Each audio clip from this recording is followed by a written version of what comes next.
is Shaan, and today I'm going to be showing you the LEGO Technic X-treme off-roader. Let's take a look at the box first. As you can see, the box artwork is quite nice. At the front you can see the X-treme off-roader going on a dirt track. And at the back you get the features and functions of the X-treme off-roader. Now I'm going to open it.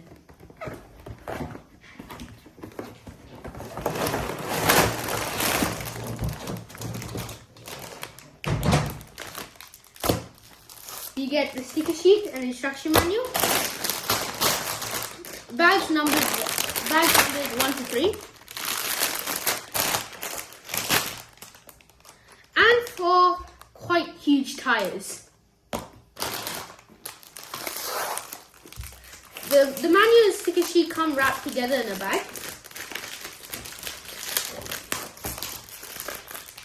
It is quite hard to open. The sticker sheet is mostly orange and there's quite a few skulls on the design. There are a lot of stickers here. The manual is quite thick. At the back you get a part list, which stretches over 2 pages. And you get a few extra sets. I like the design on the tires. They are quite big and they are also quite firm. The motors come in a separate black box. Let's take a look inside.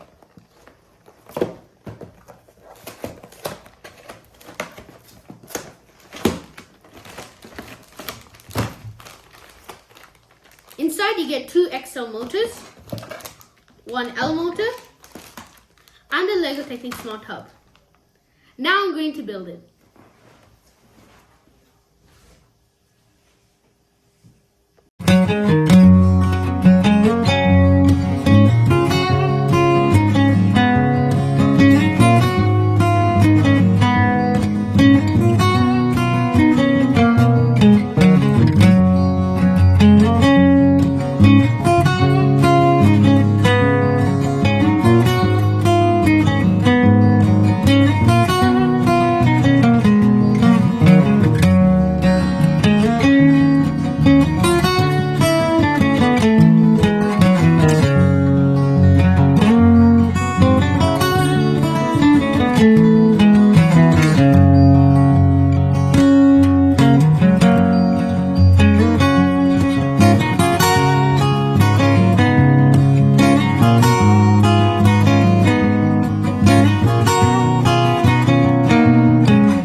So now I've finished my build. Let's take a look at it. As you can see, this is a new color to LEGO. It's a bit brighter than the usual orange. There are quite a few stickers on the car, especially on the doors and at the front. And there are quite a few skulls on the stickers. At the front, you get some nice brick-built details like the lights and the light bar. But some people might like the turntable at the front. The front axle has chassis articulation.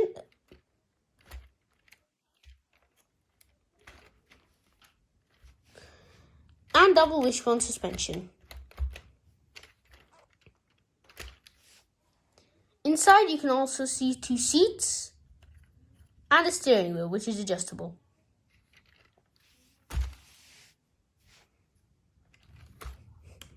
At the back, you get some more sticker details and you get the rear lights. The rear axle doesn't have any articulation, but it does have double wishbone suspension like the front.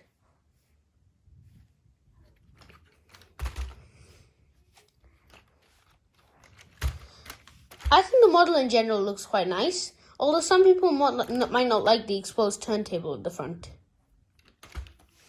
The wheels are quite big, and the tyres are quite firm. Now I'm going to show you how it drives. To use this set, you need to download the LEGO Technic Control Plus app.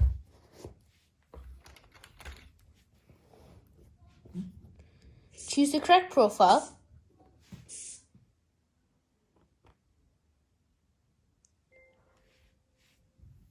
And then connect to your set via Bluetooth by turning on the hub. To turn on the hub, you press this green button in there. And then the hub connects to your tablet or smartphone. First, the model will do a firmware update, and then it'll ask you for a calibration sequence. This just ensures that the wheels are straight when you're using the car. It is very quick. Then the app teaches you how to operate your car. As you can hear, there are engine sound effects which can be made louder using the settings in the app. There's a speedometer in the middle, tilt sensors, and your drive and turn joysticks. This slider makes the model go forward or backward, and this slider makes the model turn. As you can see, the model is quite responsive and agile. It is quite easy to operate using the sliders.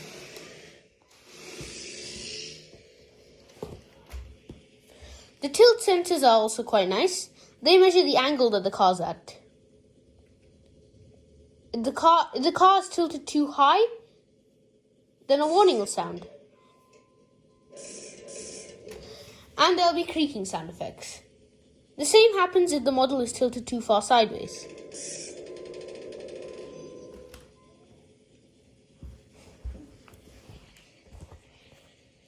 I think the model is quite fun to play with. However, all the speed means that there is not much torque. This means that it does not do very well when it's climbing.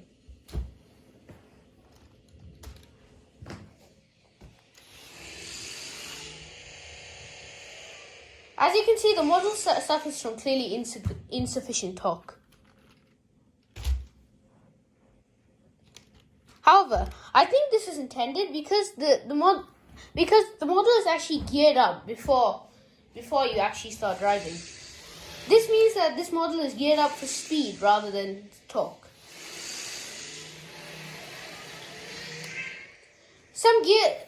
I'm pretty sure some gears can be swapped to make the torque better. Now let's take a look at the drivetrain. To access the drivetrain and the hub is quite easy, seeing as the body can be removed from the model quite easily. You just need to remove a few pins and axles. After this, we can get access to the car's body.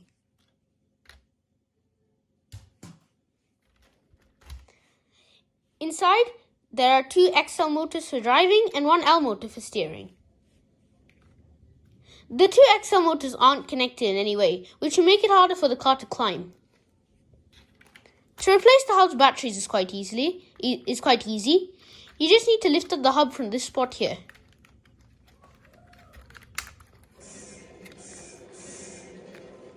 And then open up this compartment to gain access to the batteries.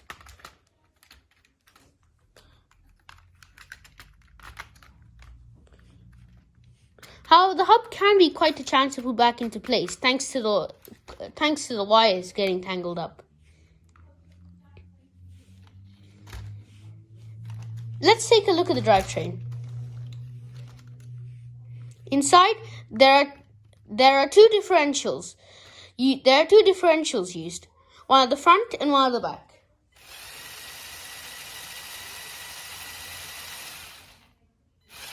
The motors are quite responsive. I think they do well here. There are also 2 turntables, one in the middle of the model and one at the front. These allow for the front axle chassis articulation.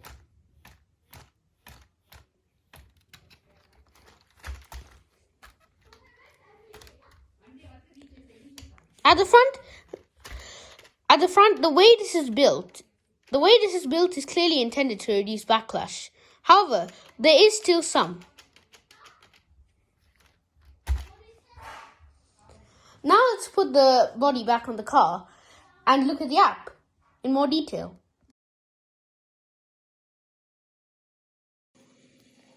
Now let's take a look at the app. As I showed you, there are the 2 sliders, tilt sensors, and a speedometer in the middle. However, there is also one touch control if you swipe left. This is where you set the orientation of this car on the screen to your car in real life. And then you can drive your car. By swiping your finger on the screen.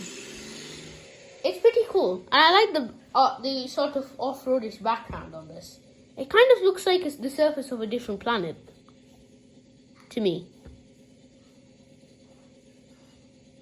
In general, I think the app is very nice.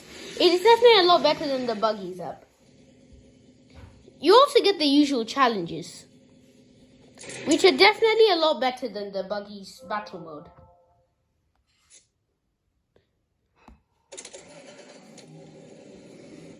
Now to sum it up, I think this car is a great toy, and there aren't many improvements that could be made. Maybe the looks could be a bit better, and it could look a bit more finished. For example, the ugly turntable could be fixed. But apart from that, this is great, and the app adds a lot to the playability of the model. I hope you enjoyed this video. I'll see you soon. Bye!